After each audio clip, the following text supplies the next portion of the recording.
Ontario's new government is scrapping the province's plans for selling pot just 2 months before legalization. Instead of government-run stores, Ontario will introduce private pot shops, but not in time for October 17th. So until the shops are ready, people will purchase cannabis online. But with just 10 weeks to go, will Ontario be ready for legalized weed? Joining me now from Queen's Park is Ontario's Attorney General, Caroline Mulrooney. Hi, Minister Mulrooney. Thanks for being with us. Hi, Vashi. Happy to be with you today. Thanks a lot. Well, there have been a lot of concerns about the infrastructure for sales not being in place right across the country. Are you confident that your government will be able to meet consumer demand through online-only sales for the next 6 to 7 months? Well, we are absolutely confident that we will be ready on October 17th with the opening of the online Ontario Cannabis Store. And we will be initiating a process of consultation with businesses, with municipalities, Indigenous communities, and law enforcement to make sure that our private retail model, that we are proposing, that it is ready in next spring in April 2019. But what I wanted to make sure, what I was asking, I guess, was will there be enough supply to meet demand just using online sales? I'm confident that we will be able to meet demand, but you know, we're in uncharted territory here, and so we will be working quickly, but we don't want to rush it. We want to make sure that we get this right with the private retail model that we are proposing, but the Ontario Cannabis Store will be ready. If you're not using the LCBO model, which, although criticized, did offer the government a certain measure of control, how are you going to ensure that sales are regulated and policed to keep marijuana out of the hands of minors, which I note you stressed in your press conference just minutes ago? Absolutely. So those are our governing principles. We want to keep our youth safe. We want to keep our communities safe, our roads safe, and we also want to divert people from the illegal market. And so those are our objectives. And we will be doing that in consultation with municipalities. This is, as I said, uncharted waters. We've got to make sure that we get we bring all the stakeholders to the table to do this right. Are you concerned at all, though, about giving up a measure of control that doing this through the LCBO would have afforded the government? We'll be looking at ways to regulate this. We want to make sure that, as I said, that we're keeping our communities safe, and we'll be doing that in conjunction with law enforcement, with municipalities. It's a priority for us, and the right way to do that is something that we'll be consulting on in the coming months. You mentioned keeping roads safe during your press conference. I heard you say stricter penalties for driving impaired or driving high. Is there new legislation coming? Well, penalties have already been set. We've got escalating sanctions that are coming for drug-impaired driving.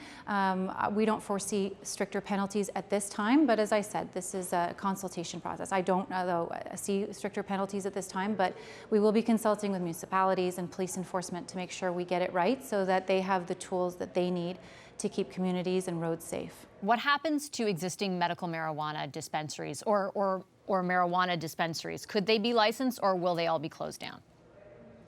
We will be consulting with stakeholders on that. Look, it's important that people who need medical marijuana are able to access that. We will be consulting with people who are running those kinds of dispensaries at this time. But you know, we're focused right now on the recreational market and conforming with the federal legislation that requires us to be ready on October 17th. And so that's what today's announcement was about, to make sure that the people of Ontario know that we will be ready on October 17th, and that in terms of going forward, we will be looking at a private retail model in consultation with stakeholders. What about the dispensaries that are operating right now illegally? Are they, do you want them closed down, or are they able to apply to be legally licensed for those for the spring? Yeah, so we had a clear message today, which is if you are operating an illegal dispensary today, you should stop. The only legal operator on October 17th in Ontario will be the Ontario Cannabis Store. In terms of eligibility requirements for who will be able to operate private retail stores in the future, those are determinations that we will make in conjunction with municipalities, law enforcement, businesses, and Indigenous communities. So I don't want to get ahead of that, but we did have a clear message that if you are running an illegal dispensary today, you should stop. So are you going to back that up with increased enforcement, or are there any plans on your government's part to ensure that those dispensaries are closed down? our law enforcement is working as hard as it can to keep up with, to police illegal dispensaries that are in place today. I hope that they will get the message that it's time to close up shop and that they do that, and then there'll be less work for police enforcement on that side. We've been very clear. We want to be ready October 17th with the Ontario Cannabis Store to provide online sales to people in Ontario 19 and older, and we'll be ready for that. And we'll be launching a consultation process to make sure that we get the private retail model and all the details and licensing and eligibility, we get that right. But just to be clear, your government hasn't ruled out licensing people who are operating those stores illegally right now in the future? As we said, if you are doing business illegally in Ontario right now, you should stop. The government of Ontario does not want to be doing business with people who are running illegal dispensaries. And so I think that message is clear. But they we have not made any other determinations. We have not made any other determinations about eligibility for the future. And when will you make that determination? Well, we'll be doing that in consultation, as I said, with municipalities and law enforcement and businesses. We don't want to make those determinations at this time because we're in the process of listing. We want to make sure we get this right. Are you worried that waiting until the spring for brick and mortar stores will lead to some confusion among consumers and the possibility that that might, instead of dissuading people from sticking with black market sources, actually encourage them to do so? Well, I think our message today was very clear that we will have an online retail channel that will be available and convenient for people across the province to use if they want to buy recreational marijuana. So I think that's clear. And we've also been clear that we will be looking to help develop a retail model, a private retail model. We don't want to rush this. It's important, as I said right off the top. Our priorities are keeping our community safe and diverting people from the illegal market. And so we can't rush that, so we can't put a time frame on it. But I think it's clear. If you want to purchase recreational marijuana, the Ontario Cannabis Store will be available to you on October 17th. But if it doesn't meet demand, are you concerned that in that gap, in that 6 or 7 months, people will continue to turn to the black market? Look, we want to make sure that people stay away from the black market. That is a top priority for us. We are, this is a new world here where we can't make predictions on where the market will be. We will be working as efficiently and as effectively as we can to consult appropriately and make sure that we are ready with a private retail model that addresses all of our concerns and that is able to meet the demand, as you say. How much will this policy shift cost taxpayers?